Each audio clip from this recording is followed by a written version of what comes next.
Welcome back to another Talk of Ice and Fire. Today we're going to be talking about the series finale of Mad Men. Let's do that instead of whatever. Yeah, I didn't like this episode at all. Let's talk about that. I've never watched an episode of Mad Men, though. Or the season finale, but let's talk about it. Well, I did. So you guys can just clap as I talk. As you talk. Yeah. So the season finale is Don Draper and...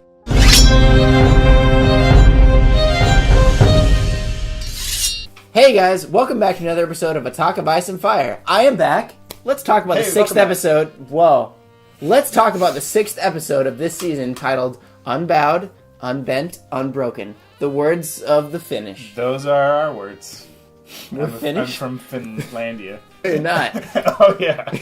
No, I remember I'm not. I need to be reassured every episode that I'm not from Finlandia, a fake place.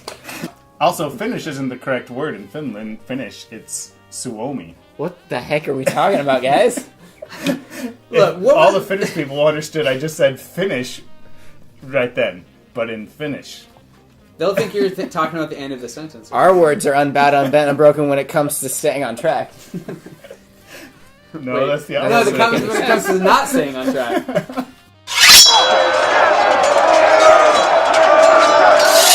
Hey Vince, what was your favorite moment of this episode? My favorite moment was probably... There wasn't a lot of great moments, No, I'm there going to wasn't. say, but probably the stuff with Jorah and Tyrion. I felt like, even though really you didn't really gain anything, I mean, I guess now they're captured instead of Jorah having Tyrion captured. They got captured. Yeah, but I didn't think they were gonna do that. Turntables. Yeah, it was nice to see Tyrion talk about Mormont, Commander Mormont, because, I mean, that was way early on in the series, one of the first episodes, and now we're getting back to that. It's cool to see the things like, Jorah didn't know that Tyrion murdered Tywin, and he also didn't know that his dad was dead. Yeah. So everyone's kind of getting caught up. Dead dads everywhere. A lot of dead dads. Yeah. A lot of dead dads. What did you think, Sean? There were definitely parts I didn't like about this episode, but there were actually a lot of things I did like about it. But let's talk about the things that sucked. Okay. I think we could all agree the fight scenes, just in general this season, have been seemingly off, and this was a perfect example. I felt like the fight scene in Dorne with Jaime and Bronn and the sand snakes and stuff. The sun snakes, sun spears, snake spears. Shakespeare was fighting. Just felt like no one really had their heart into it. They were just like, I guess we're fighting. Like, I guess felt like it didn't have the same kind of brutality and realness that we've come to expect from fight scenes in Game of Thrones. Yeah, and I think that's been the whole season. Yeah, I think the fight scene with Sir Barristan and Wormtongue. Nope. Grey Wormtongue. In any case, yes. It sucked. Yeah. And the fight... No, exactly. This fight scene in this episode was really, really poorly edited. I don't know if the choreographer changed. I didn't look that up. Yeah, I don't know if it's the directing or the choreography, but something definitely feels like they're just kind of half... Not dancing necessarily, but they're just it felt like dancing. Here's my idea as to why that is. Because this fight scene, nothing can happen. It's a meaningless fight scene in terms of the plot and the storyline, so therefore it's reflected by the way they fight. Well, this is what I thought. Okay, I thought Bronn could die. He's technically an expendable character at this point. But then the second the fight started, I was like, if this is the way Bronn goes out, god dang it, this is the worst. It might be because he gets cut by the spear, as we know, they poison their spears. Yeah, that is interesting because they definitely make emphasis of showing it. I hope that's not how it goes out, and I would hope that...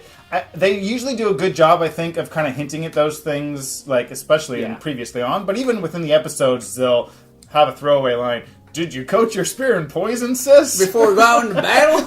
I don't know, something. Yeah, no, so you're right. Yeah, I mean, because now I feel like the kind of malaise, maelstrom stupidness of Dorne up to now, hopefully I feel like might be kind of going in a more pointed direction. Because now they seem to have... they're all together, but also Duran seems to have a little bit of control, and he seems to be more of a force now. Because up until now, he hasn't done anything, and I'm hoping to see what he's really capable of now. Yeah. So I'm hopeful for that. But there was a couple other things I actually really liked about this episode. Visually, it might have been one of my favorite kind of scenes or settings anyway. Was the House of Black and White and the tombs. Mm-hmm. That was just a really just kind of whoa, just... Yeah, that was really cool. Well, I was talking to you guys earlier. It reminded me of the scene in Order of the Phoenix when Harry and the gang are walking through the Department of Mysteries, and there's all those prophecy orbs, just like the Yeah. just tunnels and tunnels of it, just hallways and hallways of it, Yeah. and it looked very similar. I have no idea why do they keep faces? Are those like all the faces? I mean, they can transform do, into. I kind of like how they didn't really verbally express exactly what it was, but you kind of leave it up to your imagination, kind of start kind of putting two and two together. Is that's kind of maybe how they are able to change faces and why they clean them? Like you kind of put it all together, but just the fact of like, oh my god, this is crazy, and there's just like thousands and thousands of just that site alone. I thought was just really well done, and the kind of entrance to it. So I like that. I thought that was cool. That was cool. Another cool part I really liked was Sansa's like kind of really stepping up. That was my takeaway moment from this entire episode was her talking to Miranda or whatever her name was. It like really finally Sansa like, oh yeah, she's like standing up for herself, just like letting her have it. This girl that ultimately is meaningless, and then she did not have control over the situation. Well, at the end. I did think that scene was really tense though, because she was exerting power, but she was such in a vulnerable position, right? Yeah. She was, obviously naked, taking a bath, and she was just exposed, and I was just like, oh god, don't stab Sansa right now. Yeah. Please don't stab Sansa. And, but it was like, I thought that scene was really tense. I really liked it. It was. And then it just got, Yeah. I don't know if that's maybe the most disturbing scene, because there's been a lot of disturbing things in the show up to now, but that really might be one of the most kind of it was. And for me, because I don't know, Sansa has a special place in my heart, just like following her her story and her journey along. And up until now, she's somehow just like always able to skirt by, always able. And I feel like now she's finally she's lost. She's finally lost. Well, it's gonna be. Do you know what I mean by that? Yeah. Like, okay. I mean, it'll be interesting to see how it breaks her. It's gonna break her in some way. No. She's probably gonna have to light a candle up in her room to signal, "Hey, help me!" By some point soon. They've kind of laid little seeds, kind of to see where we could kind of guess where the rest of the season's going. And then again, going back to the Boltons, God, Ram, oh my God, I just want to stab him in the face. God, this episode actually was really good of highlighting the villains' just awfulness. Like Ramsay 1, but then going to Cersei 2. Oh, you just want to string. Like, oh God, like.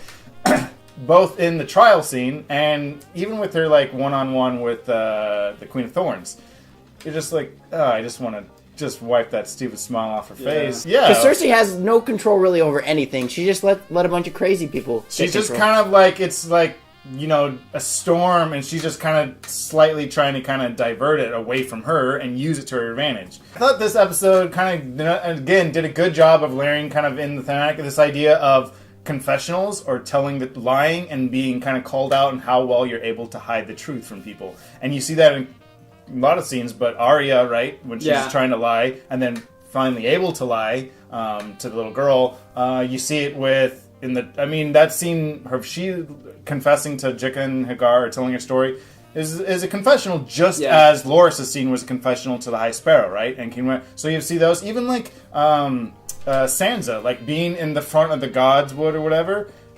I also think it's unfair because seasons 3 and 4 were based off of A Storm of Swords, which is the best book, I think, in the series. I think we'd all agree Storm of Swords was the best.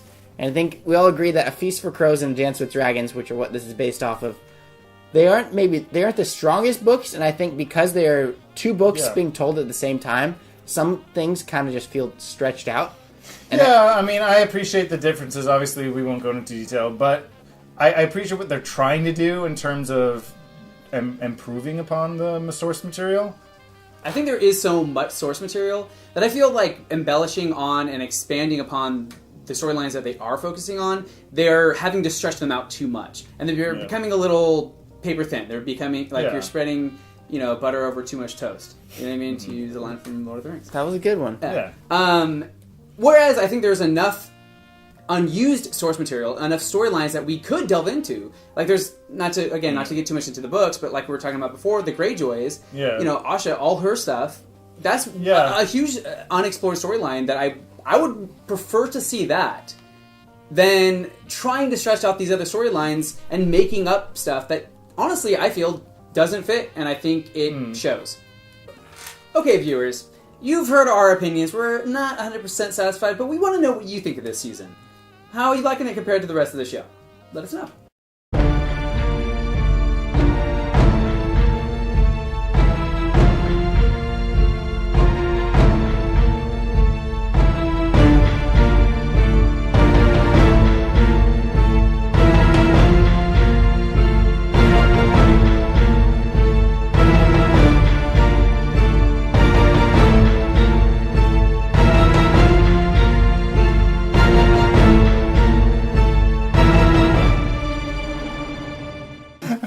Located right here. Hey, what is that place, by the way? I hope they go there. It's called Allen.